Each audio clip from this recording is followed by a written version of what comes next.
Welcome to Meeple Mentor. I'm Jared, and we're about to play Flamecraft. Let's take a look. I'll show you how. Feel free to pause the video as needed to follow along with your copy of the game. My goal is this video can not only teach you to play, but can be shown at the game table to help set up and teach the game at your next game session. As part of that goal, I've added chapter timestamps in the description to the different sections of the tutorial to easily recap relevant rules for you. Also, my copy of the game uses the Kickstarter Deluxe upgraded components. Make sure to subscribe and hit the notification bell below the video so you don't miss any of my latest content.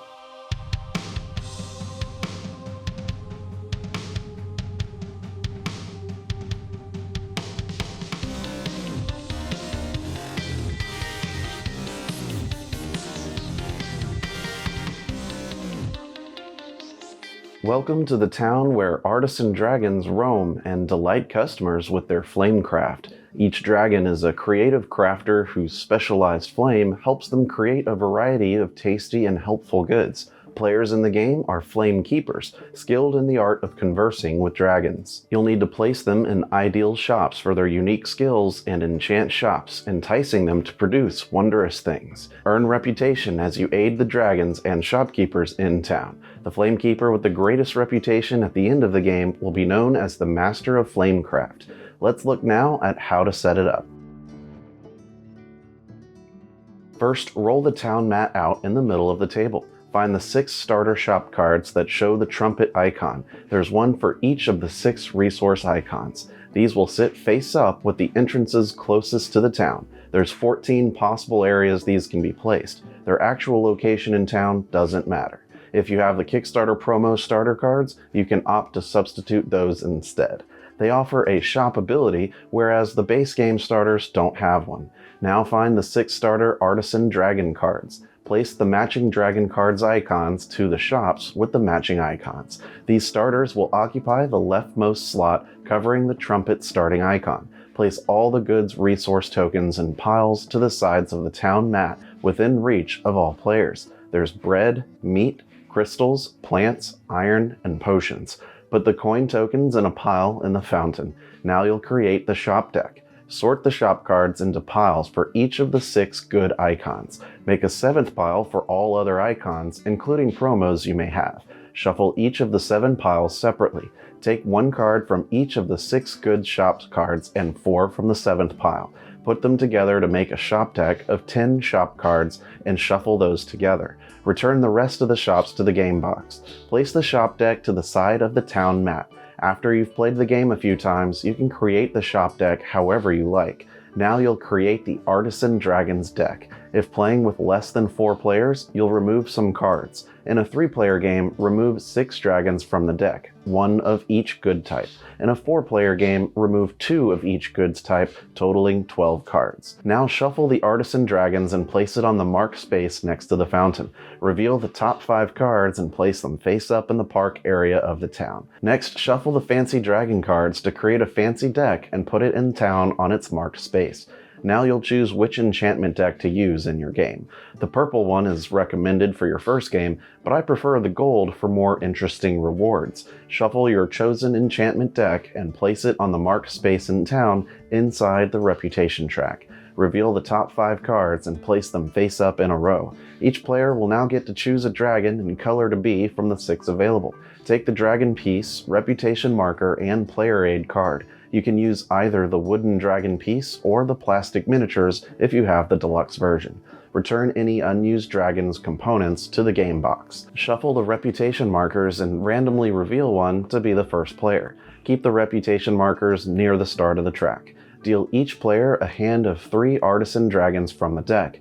Then deal 2 fancy dragons to each player. Players will choose to keep one in their hand and discard the other to the bottom of the fancy deck. If playing a 4 or 5 player game, the 4th and 5th players start with a goods token of their choice to start with.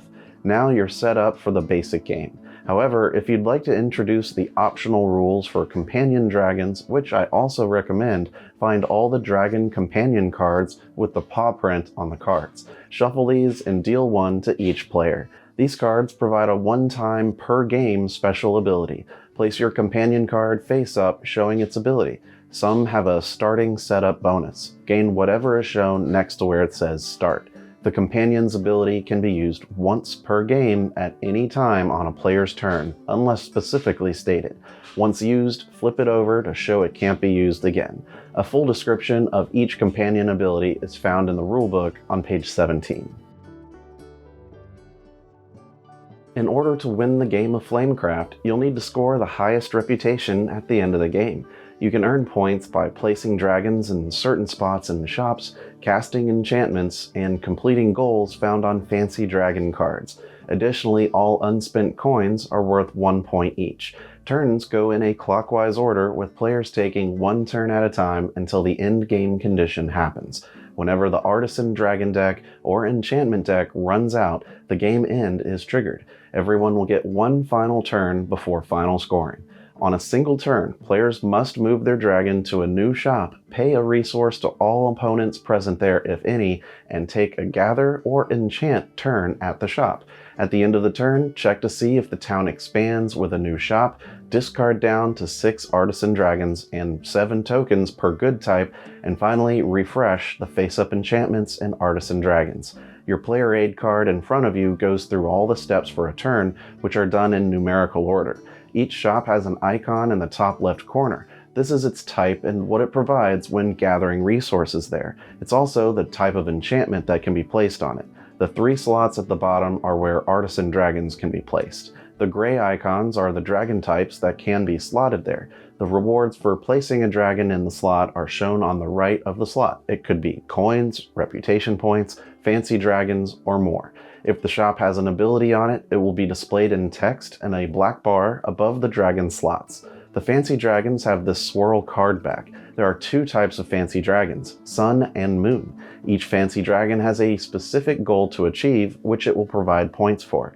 The Sun type can only be scored during the game, while the Moon type dragons only score at the end of the game. Fulfilling a Sun type fancy dragon is a free action that can be done on your turn. Just put them face up in front of you after scoring it. The enchantment cards have a resource icon shown on them, indicating the shop it can be attached to. The costs to play an enchantment are shown in the middle of the card. Coins can be paid as a substitute for a good, unless the card has this icon on it. The reward for casting it is found at the bottom in gray. Each dragon belongs to one of the 6 goods types. They have a fire-up ability shown at the bottom of their card.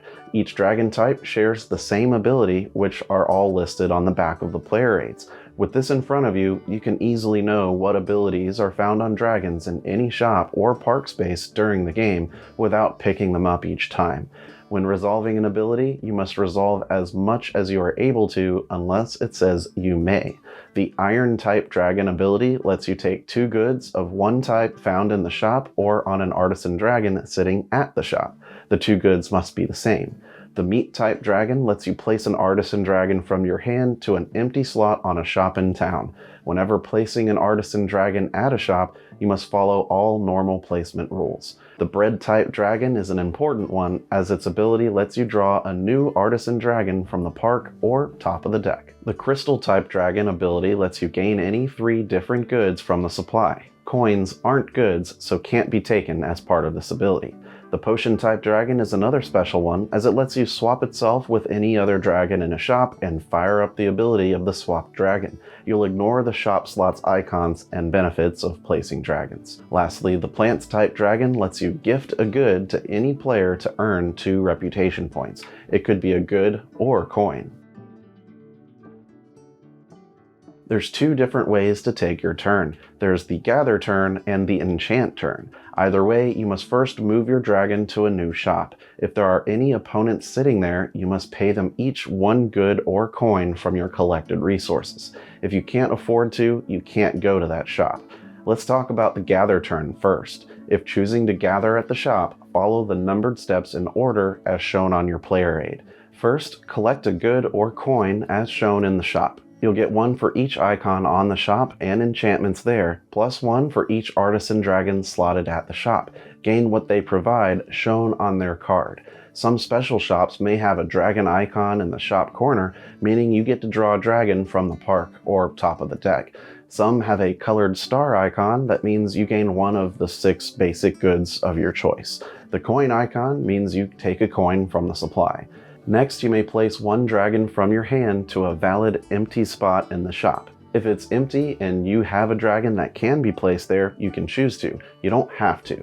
Make sure when placing it, you match its type to the icons possible in the slots. Any dragon type can be placed in slots with the colored star icon. The slots can be filled in any order. Then you gain the reward shown on the slot. For example, this reward lets you draw a fancy dragon card off the top of the deck, and this one gives you reputation points. After placing a dragon, or opting not to, you may now fire up the flame ability of any dragon slotted at the shop. It could be the one you just placed. Resolve its ability fully. Lastly, if the shop has an ability shown with text and a black bar background, you may now choose to activate that. Placing a dragon card, activating a dragon, and using the shop ability are all optional, but if you do any of them, they must be done in that order. If at any point during your turn, you place an artisan dragon in a shop that fills the last empty slot there, draw a new shop card from the shop deck without looking at it. Place it face down on an empty spot in town. At the end of your turn, flip up and reveal all new shop cards at the town. Then discard down to 6 artisan dragon cards in your hand. You can keep any number of fancy dragon cards. Discard your goods resources down to 7 of each at most. You can keep any number of coins. Finally, draw new face-up artisan dragons and enchantments to the town mat until there are 5 of each. The other turn option you have is the enchant turn. After moving your dragon and paying any opponents at the new shop, you announce you are taking an enchantment turn. There's only 2 steps. First, choose an enchantment that you can pay for from the 5 face-up ones in the center of town. The enchantment card must match the shop's icon where you are. Pay all of the required goods shown to the supply and gain the rewards printed at the bottom of the card in gray. Tuck the enchantment at the top of the shop so the icon is showing. This will increase the number of goods collected at the shop going forward on any player's gather turn there. Each shop is limited to 3 enchantments on it. Some abilities or companions let you reserve an enchantment. That means you collect the card from the row and keep it in your hand. You can only have 1 reserved at a time. When doing an enchant turn, you may choose to cast the enchantment card from your hand instead of from the town. On abilities or cards, if you see this enchantment icon, it's referring to an enchantment card or the act of casting an enchantment. The enchantment costs can be paid with coins as a substitute as needed. Consider it a wild in this case. However, some enchantments restrict you from doing that by having this icon printed on it. After resolving the casting of an enchantment, you may now fire up each dragon's ability of artisan dragons in the shop. You can activate their abilities in any order. Additionally, if firing up a dragon lets you place a new dragon in the shop, you may also fire up that dragon. The shops that have a coin or dragon as their icon cannot be enchanted. However, shops with the wild colored star icon can be enchanted. Any kind of enchantment can go there, but it's still limited to 3 total. Some enchantment cards have variable rewards shown on them at the bottom. These all work the same way, where you pay the shown goods a number of times. So with this card, you can pay 3 meat and 3 bread, and you'll get 4 reputation points. You could cast a variable enchantment by paying just 1 set of the required goods, but you'll get no points for it. Whenever the last card in either the Artisan Dragon deck or Enchantment deck is drawn or revealed, the end of the game is triggered. Each player gets 1 final turn, including the person who caused the endgame trigger. After everyone's last turn, each player gains 1 reputation point for each coin they still have in their possession. Coins are discarded back to the fountain. Then, players reveal their fancy dragons with a crescent moon icon. These get to score according to their criteria. Since coins are discarded first, they can't be used to pay for goods required to be spent on fancy dragons. If an ability allowed you to score a moon fancy dragon during the game, you can't score it again at the end. Let each player resolve all scoring from their moon fancy dragons and move the player's reputation marker on the track. If passing 0, flip your token over to show 50+. Whoever has the highest reputation wins the game. If there's a tie, the player with the most artisan dragons left in their hand wins. If still a tied, whoever has the most leftover goods in their supply wins. If still tied, they share a well-deserved victory. The rulebook has clarifications in its appendix for each fancy dragon, shop ability, companion, and artisan. Take a look there if you have any questions about the new shops that come out or fancy dragons you may draw. Flamecraft includes a full solo mode playable out of the box. The setup for solo games starts the same as for a 3-player game with the following changes. After placing the starter shops in town, create the 10-card shop deck with the following specific shop cards: Drake of Cakes, Fogo de Char, Funky Brewsters, Saving Throw, Oh My Gourd, Tip the Scales, Maw and Paws, Wishing Well, Nunya's Beeswax, and Dragon Tail Roost. Next, create the fancy dragon deck using 12 specific dragons: Taylor, Boo Boo, Chonkers, Dazzle, Frazzle, Matches, Pocus, Shimmer, Sparkle, Talisman, Twinkle, and Todd. Grab the solo player aid to keep near you and choose a dragon and color to be. Keep the other unused reputation markers close by. Companion dragons can't be used in the solo game. During the game, you'll take your turns one after the other with some exceptions and changes to the end of your turn. The end of your turn now has the following steps instead of the normal steps. Reveal new artisan dragons in the park until 5 are face up. Then, reveal the topmost dragon from the deck. Going clockwise from the park, find the first empty shop slot that matches its icon or is a wild spot. Place the drawn dragon there. If there are no matching empty slots, return it to the bottom of the deck and draw a new one to try to place. If you end up filling a shop doing this, draw a new shop to go in town like normal. For the dragon just placed, if it matches a player token other than your own, move that reputation token to the shop where the dragon was placed. If the dragon's icon matches yours, don't move anything. Next, check the enchantment cards in the face-up row. If any enchantment's icon matches the dragon's icon just placed, choose one of them and add it to a matching shop in town. You choose if it could go in multiple spots. Reveal new enchantments to the row, so 5 are face-up. Lastly, reveal all new shops added to town. There can be only 12 shops in town at maximum. In a solo game, when you move your dragon to a shop with a reputation marker, you must give a good to each of them as if they were players. Anytime you give goods to a player, simply pay it to the supply. The end of the game is once again triggered when the final artisan dragon or enchantment card is drawn. Then finish the current turn and play one more turn before scoring. At the end of the final turn, don't place a new non-player artisan dragon or cast a non-player enchantment. Calculate your final reputation score and see what award that you earned according to the score chart. Scoring 74 or less, you're a shopkeeper. 75 to 89, you're a flamekeeper. 90 or more, you're a master of flame. The solo game has achievements you can unlock to add new content to future solo games. Pull up page 19 in the rulebook to see each achievement possible. You can only unlock one if you meet the requirement and have a reputation of 75 or more. If you score as Master of Flame, you can unlock up to 2 achievements from that game. If eligible for multiple achievements, you'll have to choose which one you earn. Achievements will add or replace shops in the starting shop deck and add new fancy dragon cards to the fancy dragon deck. During setup of your solo games, check which achievements you've completed and modify the starting decks as appropriate. Keep the rulebook handy and check BoardGameGeek.com for FAQs and extra content. The Meeple Mentor channel is now part of the board game community, the Gateway Network, made up of great upcoming board game content creators. The network includes Instagrammers, podcasters, YouTubers, artists, and more. Head to thegatewaynetwork.com to support new and independent board gamers. Thank you for watching this tutorial. Like and subscribe if you found this teaching helpful. Stick around to watch another Learn to Play video. And remember, teach when you can, but always be learning. See you next time.